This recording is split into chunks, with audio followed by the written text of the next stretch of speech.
You ever notice how nothing feels real anymore, like you're watching yourself live your life instead of actually living it? Yeah, that's not enlightenment.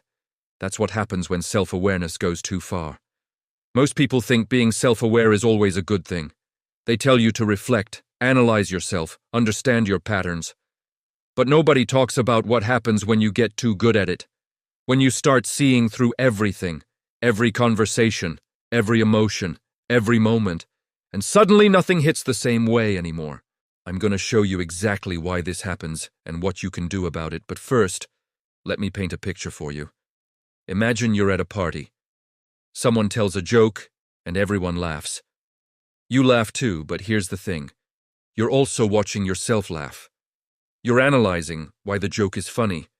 You're noticing how your body language changes. You're aware of the social dynamics at play. You're present, but you're also like this observer floating above the whole situation. That's what I'm talking about, that split where you're both the actor and the audience in your own life. And it sounds cool at first, like you've unlocked some special level of consciousness, but it's exhausting, and it kills the magic of just existing. So how did we get here? How does self-awareness turn into this curse? It starts innocent enough. Maybe you read a self-help book. Maybe you went to therapy. Maybe you just started journaling. You learn about cognitive biases. You understand your triggers. You recognize your defense mechanisms. All good stuff, right? Totally! At first. But then you keep going. You keep digging. You keep analyzing. And here's where it gets messy. You start applying this analysis to everything. Your friend texts you, "Hey, wanna hang out?" And instead of just saying yes or no, you're stuck in your head. Why did they phrase it that way? Are they actually excited, or just being polite? Am I even excited, or am I just afraid of saying no? What used to take 2 seconds now takes 20 minutes. You're in a relationship, and your partner says, "I love you," and you can't just feel it. You're thinking about attachment styles. You're wondering if this is real love or just oxytocin. You're analyzing the tone of their voice. The moment dies before it even has a chance to live. This is what I call hyper-awareness. It's self-awareness on steroids, and it ruins everything it touches. Because here's the brutal truth. The more you understand about how things work, the less you can enjoy them. It's like learning how a magic trick is done. Once you see the wires and the mirrors, the wonder disappears. Same thing happens with your own mind. Once you see all the psychological mechanisms, the emotions feel fake. You know that rush of excitement you feel? That's just dopamine. That anxiety, just your amygdala firing. That connection with someone, just mirror neurons. Everything gets reduced to biology and psychology. Nothing feels genuine anymore. And it gets worse. You start seeing through other people too. Someone compliments you and you immediately think, they're just trying to be nice, or they want something from me. Your boss praises your work and you think, they're just trying to motivate me to work harder. A friend shares their problems and you're not really listening. You're diagnosing them, spotting their patterns, seeing their defense mechanisms. You can't have a real conversation anymore because you're too busy analyzing the subtext. Every interaction becomes a psychological study instead of a human moment. Here's another thing nobody tells you. When you see through everything, you also see through your own motivations. You want to start a business? Well, you know that's probably just your ego seeking validation. You want to help people? That's just your need to feel useful so you can avoid dealing with your own problems. You're proud of an achievement? Nah, that's just your brain seeking a dopamine hit. Nothing special. Every positive feeling gets interrogated. Every good intention gets questioned. You become your own worst critic, and not in a productive way, in a way that just paralyzes you. Because if everything you do is just some psychological pattern or defense mechanism, then what's the point of doing anything? This is where it gets really dark. You start feeling disconnected from your own life, like you're living in third person, like you're playing a video game where you control the character, but you're not really the character. Psychologists call this depersonalization. It's when you feel detached from yourself. And it makes sense, right? If you're constantly observing yourself, you create this split, the observer and the observed. But here's the problem. You're not supposed to be two people. You're supposed to be one. When you're always watching yourself, you're never fully present. You're never fully here You're at dinner with your family, but you're not really there. You're watching yourself be at dinner. You're having a conversation, but you're not engaged. You're watching yourself have a conversation. Everything becomes this weird performance where you're both the performer and the only person in the audience. And it's lonely. So incredibly lonely. Because nobody else can see this split. Nobody else knows you're stuck in observer mode. To them, you look normal. You laugh at the right times, you say the right things, but inside, you feel like you're behind glass, separated from everyone and everything. Now, you might be thinking, okay, but isn't self-awareness supposed to help with anxiety and stuff? Yes and no. Here's the thing.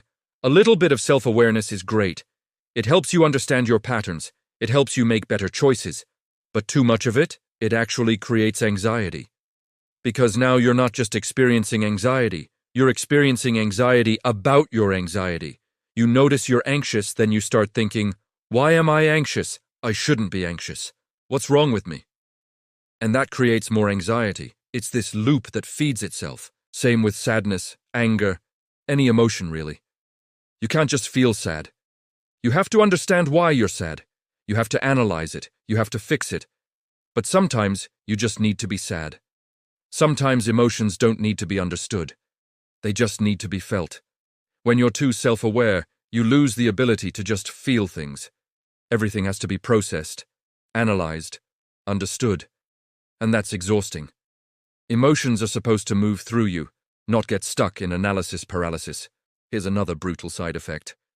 Decision-making becomes impossible. You know how some people just make decisions quickly, they trust their gut.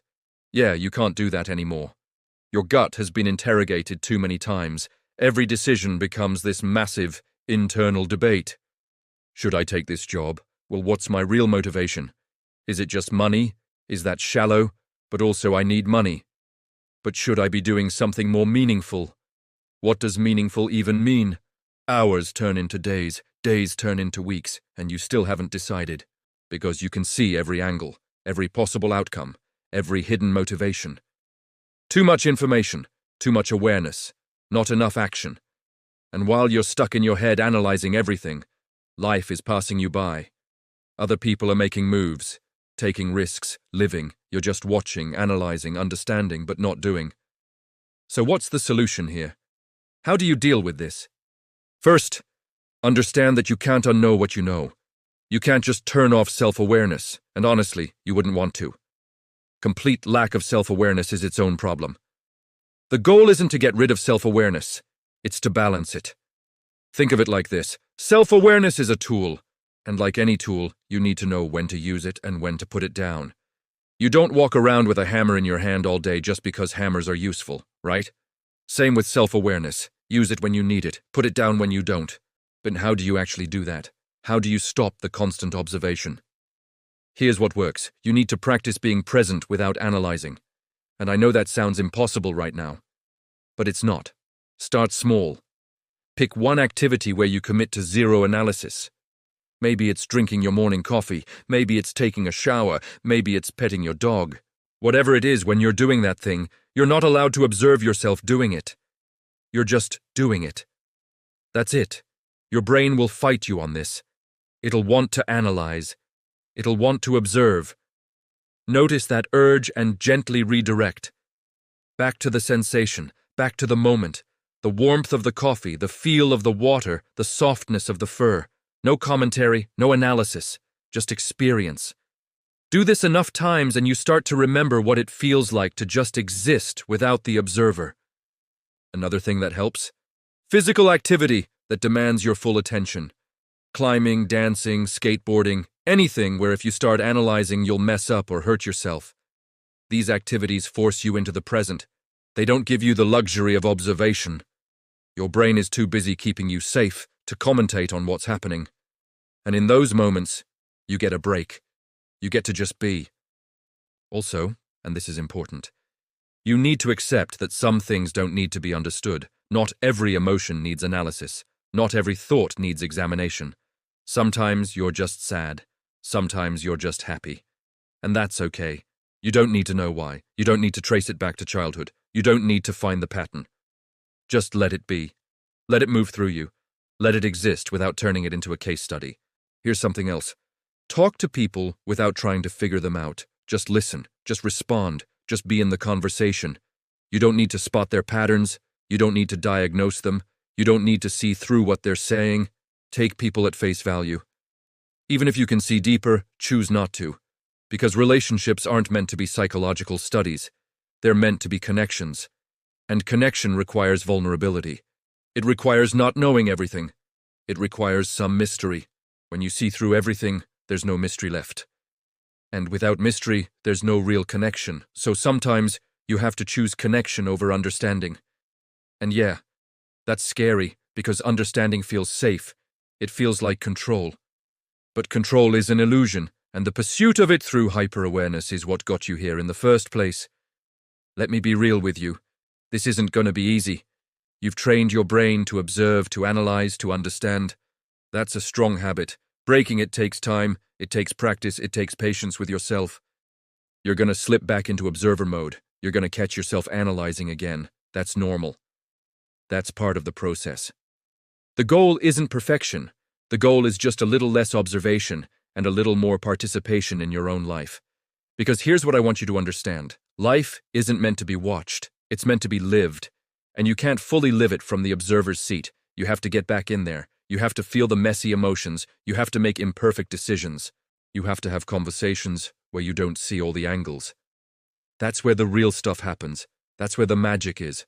Not in the understanding, not in the awareness, but in the actual living. So if you're stuck in hyper-awareness, if you see through everything, if nothing feels real anymore, know that you're not broken. You just got too good at a skill that was only meant to be used sometimes. It's time to put the tool down. It's time to stop observing and start living. And yeah, it's going to feel weird at first. It's going to feel like you're losing something important. But what you're actually losing is the barrier between you and your own life. And what you're gaining, that's everything. If this helped you, hit subscribe for more.